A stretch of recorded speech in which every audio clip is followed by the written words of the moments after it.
வணக்கம். சோலை சாய் சமையல்லேருந்து இந்திரா பேசுகிறேன். இன்றைக்கி வீடியோவில் தக்காளி சட்னி தான் செய்ய போகிறோம்.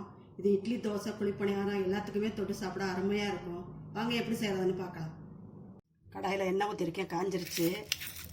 ஒரு டீஸ்பூன் உளுந்தம்பருப்பு போட்டுக்கலாம். தடயத்தில் மிளகாயும் போட்டுக்கலாம்.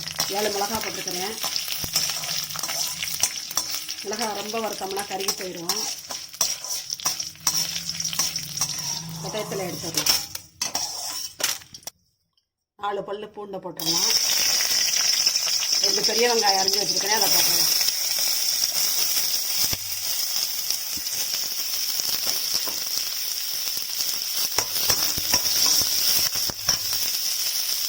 தேவையான அளவு உப்பை போட்டுடலாம்.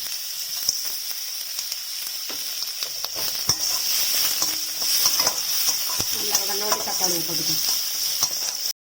4 தக்காளி அரிஞ்சு வச்சுருக்கிறேன், அதை போட்டுருவோம். தக்காளி சட்னிக்கு தக்காளி தான் அதிகமாக போடணும். இதையும் போட்டு வதக்கிக்குவோம்.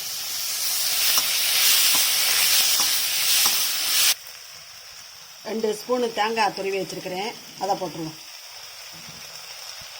இதுக்கு தேங்காய் போட்டால் தான் டேஸ்ட்டாக இருக்கும். புளியையும் போட்டுருவோம், வதக்கிடுறோம். காரம் ஒவ்வொருக்கு தேவையானதை போட்டுக்கலாம்.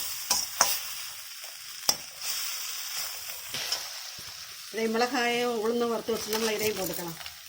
உளுந்து ஊறி நல்லா அரைவிடும்.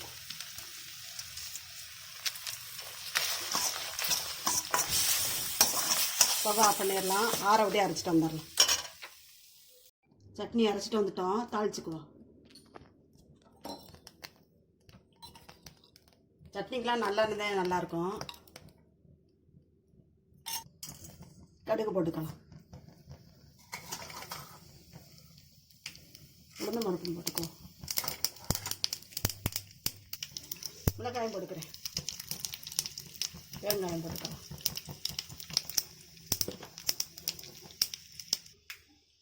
சட்னியில் கொட்டிக்கலாம்.